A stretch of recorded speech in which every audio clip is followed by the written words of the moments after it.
Gesto de Gestão.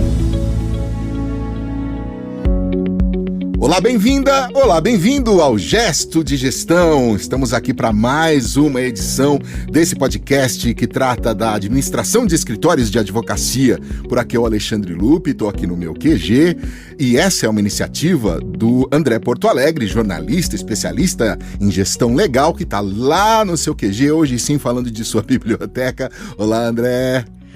Olá, Lupe, tudo bem? O Gesto de Gestão de hoje é sobre conflito de interesses, aquela situação que todo escritório evita ao máximo, porque significa abrir mão de um novo cliente que, por algum motivo, não pode ser atendido pela banca de advogados. André, passamos algumas semanas falando em como conquistar clientes e agora a gente vai falar como evitá-los, é isso? É uma boa colocação, Lu. As 3 semanas que a gente diz como é que capta, como é que escolhe, como é que mantém, como é que faz, e aí resolvemos jogar um balde de água fria. Acho que não. Não chega a ser, Lupe, evitá-los, né? Mas nem sempre podemos atender a todos que nos procuram.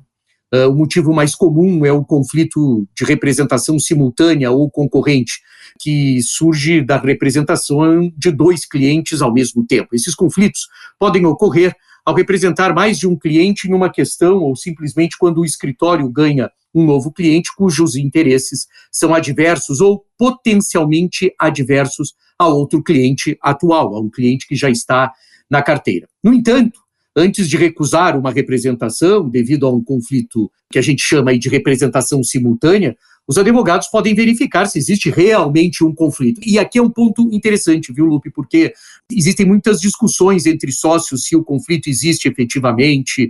Existem alguns até relevantes profissionais do direito brasileiro que até pedem muita cautela, porque alguns jovens advogados, uma característica curiosa, né? Alguns jovens advogados se antecipam muito a ver conflitos quando pode ser que esse conflito não exista.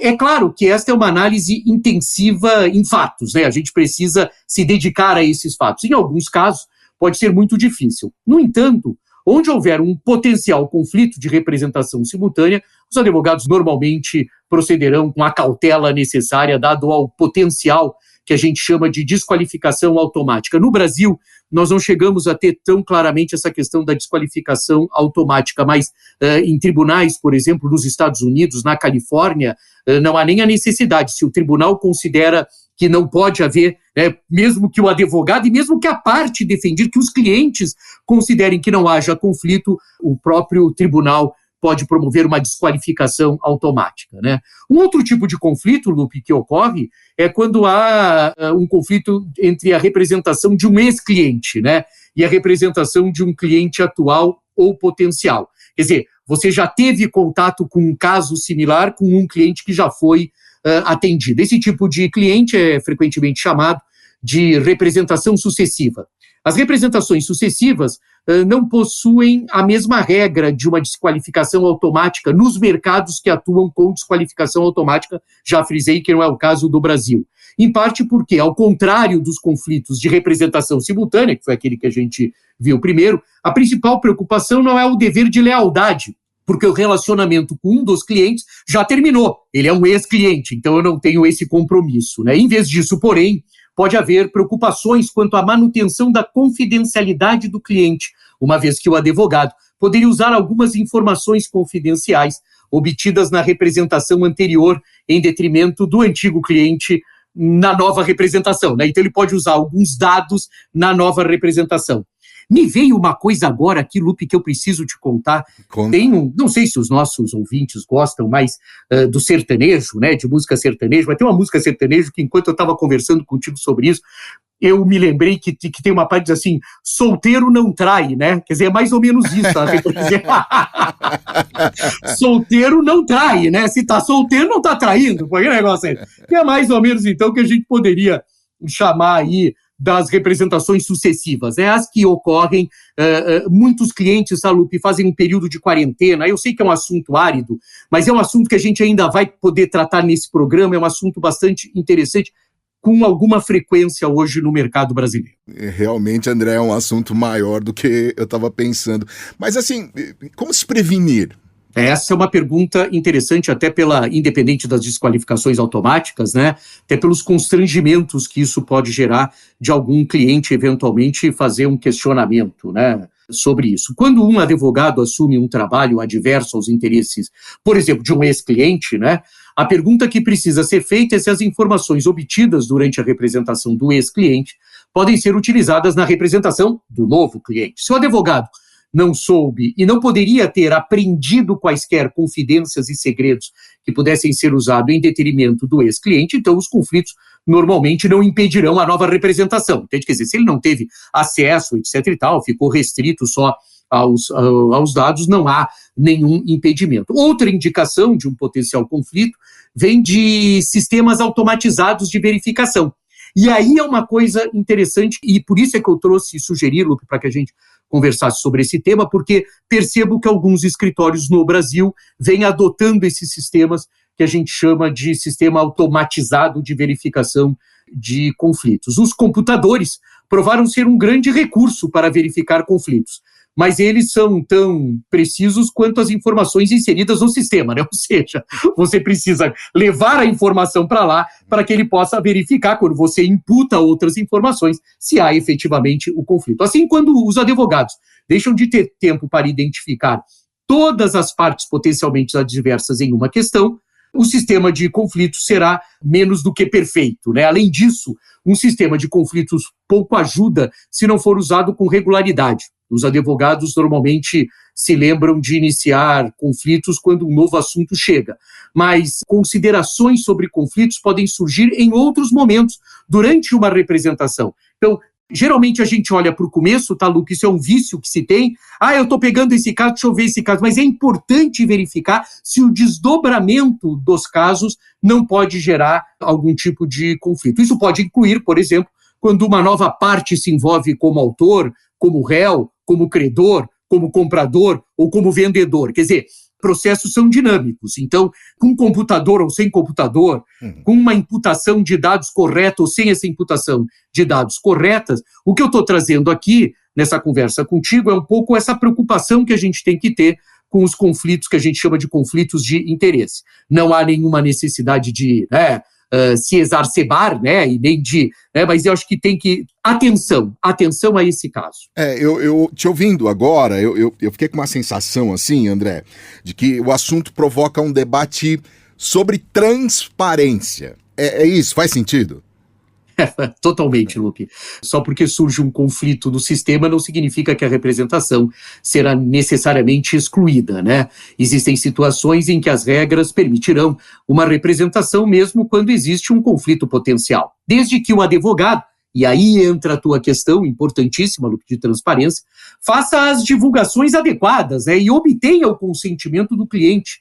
Quer dizer, pergunte para o cliente, pergunte para as partes. Olha, eu já atendi, eu tenho essa informação. Olha, chegou um cliente novo aqui, eu não te atendo mais. Então, tem muito a ver com o que você está colocando sobre a questão de transparência, né? Que eu trato aqui como divulgações adequadas, né? E obter o consentimento do cliente. No entanto, Lupe, alguns conflitos de interesse claramente não podem ser renunciados, como quando um escritório de advocacia tenta representar o autor e o réu no mesmo processo, né? Isso não é possível, né? Então, assim, estou dizendo assim, quer dizer, também não vamos exagerar, vamos flexibilizar, né? E vamos ter a transparência, mas em alguns momentos cabe a questão de cortar, né, essa relação, né? A decisão mais difícil para um advogado é como lidar com o relacionamento com o cliente quando há um conflito em potencial. Isso você pode ter certeza. Eu tenho vivenciado ultimamente escritórios realmente com dificuldades, né, não de assumir a transparência, porque sabe, inclusive, que precisam assumir, mas de falar com o cliente, né? São relações muito pessoal. Alguns clientes podem reagir de uma maneira pouco gentil ao serem abordados com um pedido de renúncia de um conflito por seu advogado. No entanto, no mundo de hoje, a maioria dos clientes, Lupe, reconhecem que ocorrerão conflitos e a existência de um conflito não indica falta de dedicação ou de lealdade por parte do advogado. Alguns relacionamentos com clientes podem ser prejudicados, mesmo quando o advogado determina que não há um conflito legal e, portanto, não há necessidade de obter uma renúncia sobre aquele caso, né? Por exemplo, se um advogado representa um dos principais concorrentes do cliente, criando um potencial conflito de negócios, né? Mesmo que não seja um conflito jurídico, porque essa é uma questão curiosa, né? Você pode, por exemplo, atender num âmbito empresas concorrentes, né? Quer dizer, essas são questões que a gente está trazendo, que são questões complexas, né? Sim. Então, eu atendo um cliente sobre o ponto de vista trabalhista, mas não atendo sobre o ponto de vista societário, por exemplo, e um concorrente dele vem e diz assim, você pode me atender sob o ponto de vista societário? Olha que situação curiosa, né? Isso tem que ser levado. Às vezes a forma é pouco gentil, né? Estou dizendo, alguns clientes reagem mal, e você tem que saber conduzir essa situação. É o típico caso, viu? Eu tinha um chefe que dizia sempre, a melhor saída é a verdade, tá certo? Então, não se furte sobre isso, né? Por esse motivo, os advogados podem adotar uma abordagem de bom senso, né? Então, verdade com bom senso é uma boa combinação. Aos conflitos e considerar se pode ser apropriado notificar outros clientes sobre uma nova representação, sujeito sempre às obrigações de confidencialidade. Dessa forma, né, existe a possibilidade de se atenuar quaisquer preocupações, mesmo que não exista um conflito real. Eu não sei, Lupe, você está me ouvindo, eu queria saber se ficou claro, porque às vezes parece que a gente faz idas e vindas, né, nessa questão, se você acha que deu para transmitir exatamente o que é importante, né? Os conflitos existem, né, com transparência, existem situações que a gente vai ter que tratar caso a caso. É complexo, né, André? É complexo, mas eu acho que sim.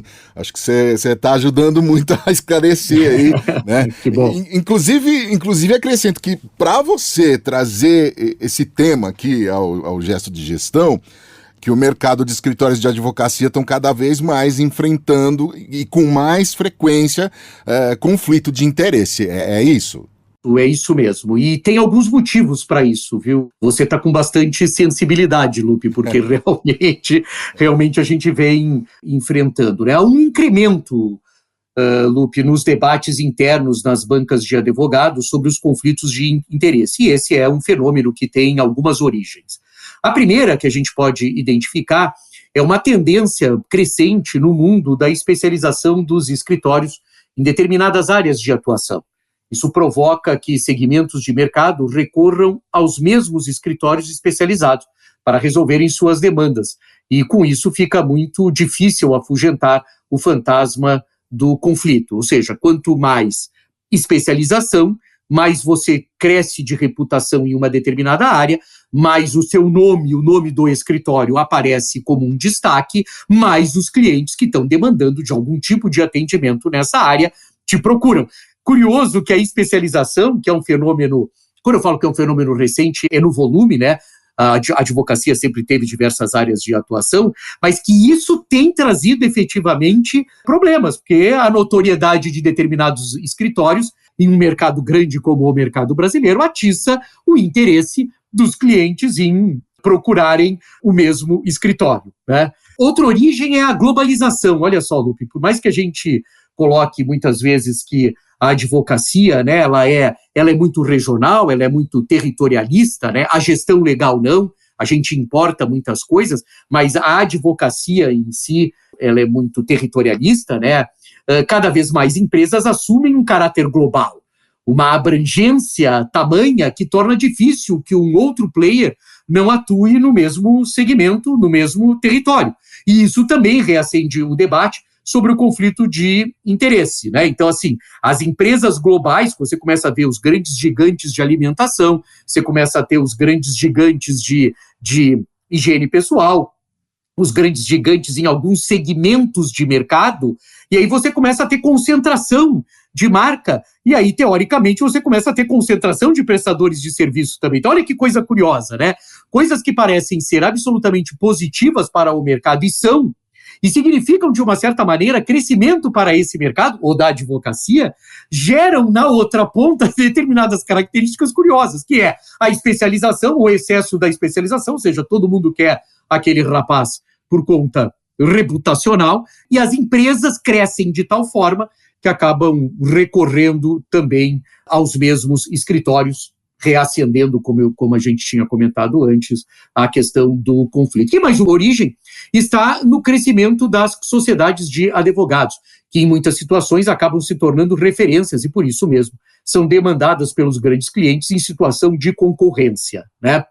Essa é uma coisa curiosa, né? Assim, você começa a ter gigantes na advocacia brasileira, e aí também, assim como todo mundo quer ser atendido por aquele que entende muito, que tem muita especialização, todo mundo quer ser atendido pelo grande player, né?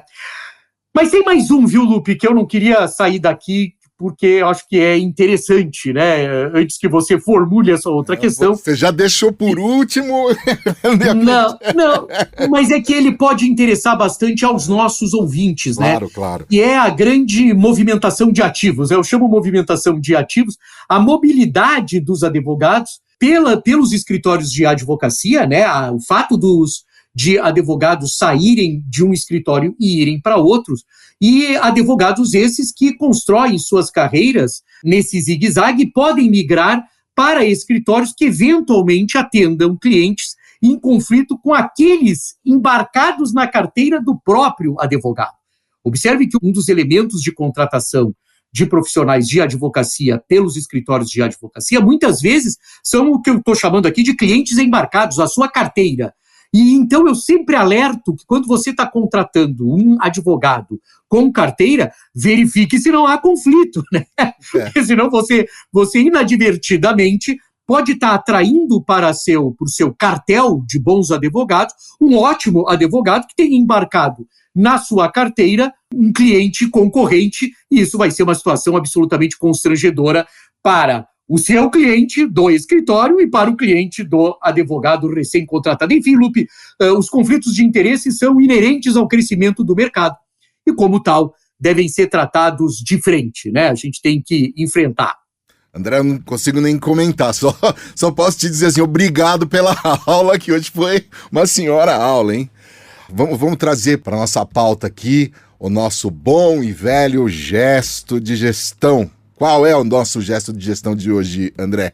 Então, Lupe, eu quero jogar luzes, mesmo que com alguns dias de defasagem, eu não me importo disso, né? Sempre falo que os nossos programas estão aí à disposição de quem os acessa, né? E ficamos muito orgulhosos disso, mas, assim, nós estamos terminando aí o primeiro trimestre, né? Terminamos o primeiro trimestre do ano de 2021.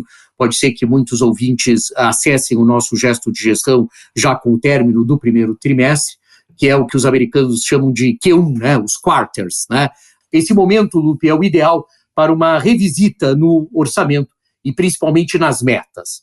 Verificar o que foi projetado e o que realmente foi executado em termos de receitas e de despesas, né? Então, olhar para aquilo que no final do ano eu tinha projetado para o primeiro trimestre, para o Q1, para o primeiro quarter, verificar o que eu tinha projetado de receita, verificar o que eu tinha projetado de despesa e verificar se eu executei aquilo nessas duas pontas, né? Os trimestres são momentos de revisão e podem, com cautela e técnica, salvar um ano projetado de uma forma e que se apresenta de outra.